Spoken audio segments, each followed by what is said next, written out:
જૂનાગઢ વેકરિયા પરિવારની દીકરીના અંગદાનનો ભવ્ય કેમ્પ યોજાયો. સાથોસાથ પુસ્તક અર્પણની સેવાકીય પ્રવૃત્તિ હાથ ધરાઈ.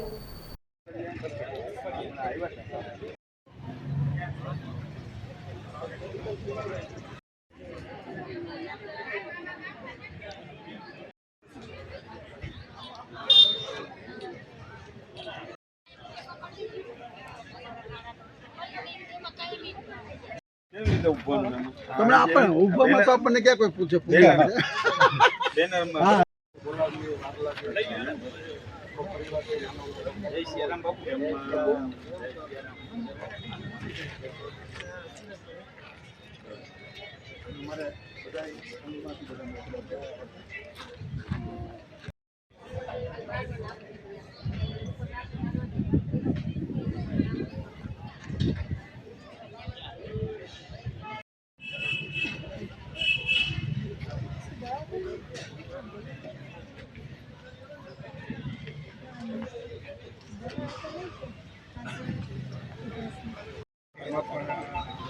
आया बाप ना ना ना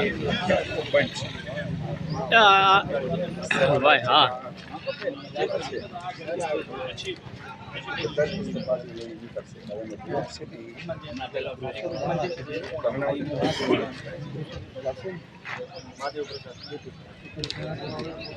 वाह रेडी वाह आपी दो कई वांधो नहीं आप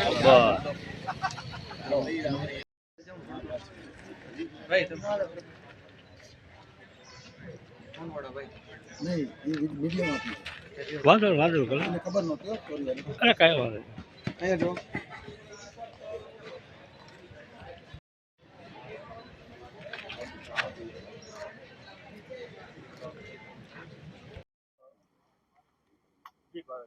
જય ગિરનારી મિત્રો, આજે અમારા વેકરિયા પરિવારના આંગણે એક શુભ પ્રસંગ છે. અમારા દીકરા અને દીકરીના લગ્ન પ્રસંગ. લગ્નમાં લોકો ઘણા બધા પ્રકારના અલગ અલગ ખર્ચાઓ કરતા હોય, ત્યારે એક સેવાકીય સંસ્થાઓ લઈને અમે જ્યારે આગળ વધ્યા હોય, સમાજને યોગ્ય માર્ગદર્શન આપતા હોય અને છેવાડાના માણસ સુધી સરકારની યોજનાઓ પહોંચાડવાની અમે નૈતિક જવાબદારી લીધી હોય, ત્યારે આ પ્રસંગમાં અમે એક સેવાકીય પ્રવૃત્તિ પણ ચાલી રાખી, અને એ છે સેવાકીય પ્રવૃત્તિ એટલે અંગદાન.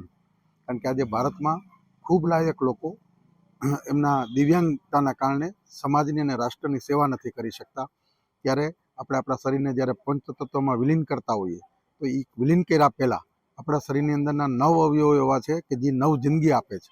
તો આવી નવ જિંદગી માટે થઈને મેં એક અંગદાનનો કેમ્પ પણ રાખ્યો. મારા સંપૂર્ણ સગા સંબંધીઓ, મિત્ર સર્કલ આનો લાભ લેવાના છે, અને એક સારો મેસેજ આપીએ કે આવનારા સમયમાં ગુજરાતમાં જે જગ્યાએ પણ કોઈ પણ પ્રકારના ફંક્શનો થાય, પછી સામાજિક હોય, લગ્ન પ્રસંગ હોય કે પારિવારિક હોય, તો એક આ કોન્સેપ્ટ ચાલે. આજે વર્ષો પહેલાં બ્લડ ડોનેશનનો કેમ્પ ચાલતા હતા. આજે બ્લડ ડોનેશન કેમ્પ એટલા બધા વધી ગયા છે, પણ હજી સુધી અંગદાન માટેની અવેરનેસ આવી જ નથી. આજે 2.5-3 વર્ષ સુધી વેઇટિંગ કરવું પડે છે. બીજું, તમારું અંગદાન તમારી અંતકાળે લેવામાં આવે છે, એટલે તમે જ્યારે મૃત્યુની નજીક છો અને કુદરતી મૃત્યુ છે કે અકસ્માત છે કે બ્રેન ડેડ થઈ જાય, એવા સંજોગોમાં જો તમે તમારું અંગ બીજા પરિવારને, બીજા વ્યક્તિને આપો છો, તો એ વ્યક્તિ તમારું સ્વજન બીજાના માધ્યમથી પણ જીવિત રહે છે. આવો એક શુભ આશય છે. હું આપ સર્વોને અપીલ કરું છું કે આખા ગુજરાતમાં વિષય ચાલે અને ભવિષ્યમાં ભારતમાં વિષય જાય.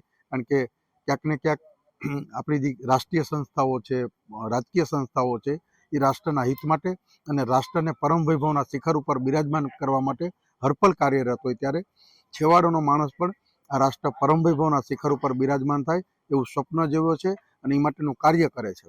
તો આપણે બધા દરેક વ્યક્તિ કોઈ દિવ્યાંગતાના કારણે રાષ્ટ્રની સેવા કરતો ચૂકી ન જાય એ જોવાની આપણી બધાની ફરજ હોય, ત્યારે સર્વે અંગદાન કરશો એવી હાર્દિક અપીલ છે. જય જય ગરવી ગુજરાત સાથે જય ગિરનારી મિત્રો. આજે ભાવેશભાઈ વેકરિયાને ત્યાં જે એના દીકરા અને દીકરીનો શુભ પ્રસંગે એક જે સેવાકીય યજ્ઞની શરૂઆત કરી છે, એમાં 2 કામો અખંડ ભારત સંઘ દ્વારા આજે સેવાકીય યજ્ઞ પોતાના શુભ પ્રસંગે એક શરૂઆત કરી છે કે ભાઈ અંગદાન દ્વારા લોકોનું જે જીવન બચાવી શકાય છે. એમાં 9 અંગો એવા હોય છે મનુષ્યમાં કે એના બ્રેન ડેડ પછી પણ એ અંગો બીજાને જીવનદાન દઈ શકતા હોય છે. અને સાથે સાથે એક પુસ્તકો 1500 જેટલા પુસ્તકોનું જે ભાવેશભાઈએ વાંચન કર્યું હતું, એ પુસ્તકો સમાજને અર્પણ કરવા માટે સમાજમાં જે કોઈ લોકોને પુસ્તકો જોતા હોય વાંચવા માટે તો વિના મૂલ્યે એ પુસ્તકોનું પણ એક વિતરણ કરે છે. તો આ બે જે સેવાકીય પ્રવૃત્તિ એટલે આજે પ્રસંગને સેવા સાથે જોડવાનું જે કામ ભાવેશભાઈએ આજે કર્યું છે એમાંથી પ્રેરણા લઈ સમાજના અન્ય લોકો પણ આવી સેવાકીય પ્રવૃત્તિ સાથે જોડાય એવી મારી નમ્ર અપીલ છે.